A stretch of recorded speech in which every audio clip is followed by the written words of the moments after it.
Not too long ago, I was heading out with my husband to go shopping. We made it all the way to the first store when I realized my backpack was still at my office chair at home. So we had to turn all the way around, come back. My son had to run it down to the end of the driveway.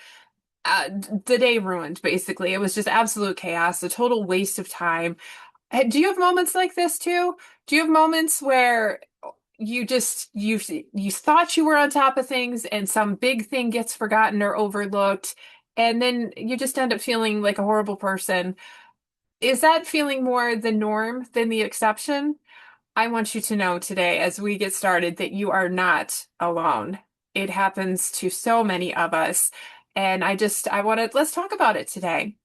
My name is Heidi Cooper, and I am here to talk to you about biblical planning for women. The Bible has a lot to say about how we structure our days, how we organize our time, how we go through life. And we're going to, as we go through this podcast, we're going to open up the Word and we're going to see what the Bible says to help us to live better, more structured, more productive lives that are pleasing to our Father. So let's get started today. I want you to know right out of the gate that if you're feeling scattered and you're feeling like you're forgetting things, it is not it is not because you're not trying hard enough. It's not because you're not disciplined enough.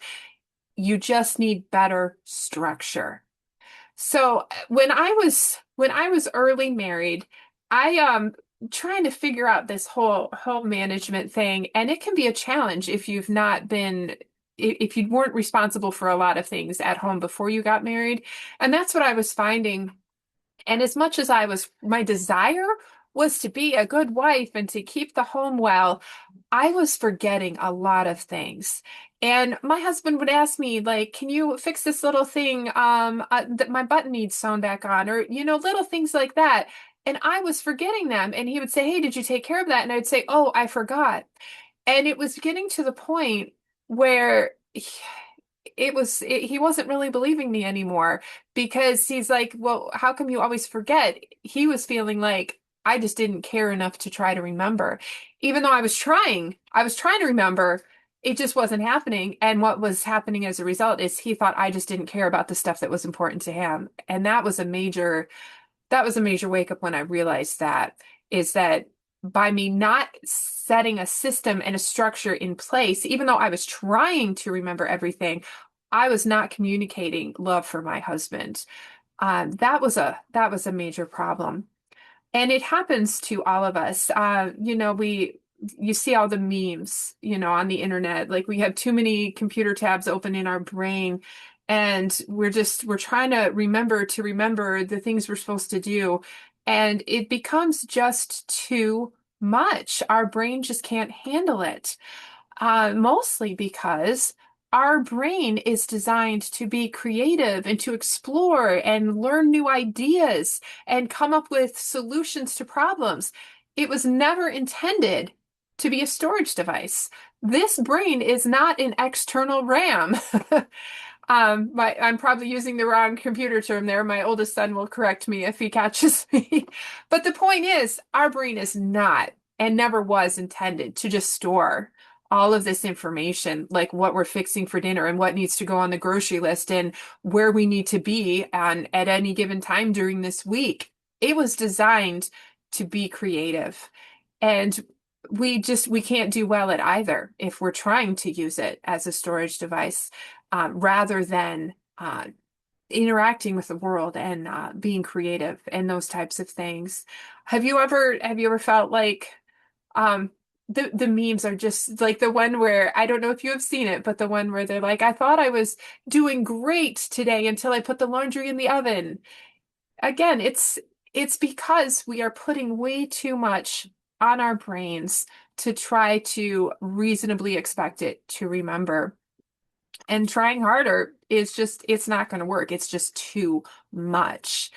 And I think we in 2026 have a much busier, fuller life that we're expected to live than maybe when I was a kid in the 1980s, when my mom was in charge of a whole lot less. The internet wasn't here yet. So all of the social media and the emails and all of that, it wasn't even a thing. So, as long as she knew what was fixed for dinner and that the laundry was kept up, and once a week we went through and cleaned the whole house, things were in pretty good shape. Um, so there's a society has put a lot of pressure on us as well to keep track of all the things. Well, I want to encourage you today. There is hope. There are ways to get over top of this huge mountain of expectation that is on us. So let's just break it down. First of all, memory, our brain is not a storage system. So when we can understand that our brain was never designed to keep track of all our appointments and our grocery list and our chores and where our kids need to be, it's not a storage system. Number two, when we have all of our tabs open and we're actively trying to have a conversation with, you're trying to have a conversation with your husband, your kids are asking you to sign a paper, you're trying to also toggle through all the things you're supposed to remember, that's going to create stress. And when you're stressed, you are most definitely not at your best. And the third thing I want to point out to you is that forgetting all of these things, it is not because you're a horrible person. It's not some huge character flaw. It's just there's too much. There's just too much. So I want to get in the word now and let's talk about how we can rise above this mountain of things that we are supposed to remember and do and see what the word says. So we're going to today just go into Proverbs chapter 31. And I know you're hearing that and you're going, but that's the virtuous woman. That just every time I go in that chapter, it just makes me feel even worse. I hope I can reframe it for you so that it doesn't make you feel like a horrible person. I'm going to read chapter 31 and verse 27. And it says, "She looks well to the ways of her household and does not eat the bread of idleness." And at first glance, I mean, I have worked hard to put structures in place, and that can be an intimidating verse at first glance. She looks well to the ways of her household and does not eat the bread of idleness.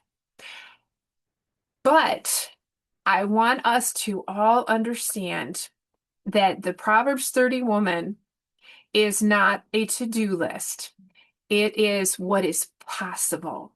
And if it's in here, that means it is possible for us to look well to the ways of our household. It is possible for you and I to not eat the bread of idleness. This is something that you and I can do. It is reachable. That's exciting because I don't want to be told to do something that is completely unattainable, but this is attainable. The Proverbs 31 woman, she is showing all of the possibilities and the opportunities available to women. This is possible. But if we let ourselves get stuck with trying to remember everything in our brain and keep all the tabs open without a structure to actually manage things, we're going to we're going to be stuck. So we've got to have systems and structure in place to get it out of our brain so that we're not constantly under stress. We're not constantly toggling through the whole list, trying to remember everything. It's just not going, it's just not going to work. But the Bible says it's possible. So the key thing that I want you to work on is to just get you going in the right direction right now today is to write things down. It is that simple. That is not necessarily going to get you all the way to managing your household well and feeling like you're on top of everything, but it is going to get you moving forward. Because if our brain is not designed as a storage system, we need a storage system that's not in our brain, if that makes sense. So the first thing that I did back when I was just a few years married, trying to figure all of this out. The first thing I did was literally get a notebook and I just started writing things down. And it was not pretty, it was not fancy.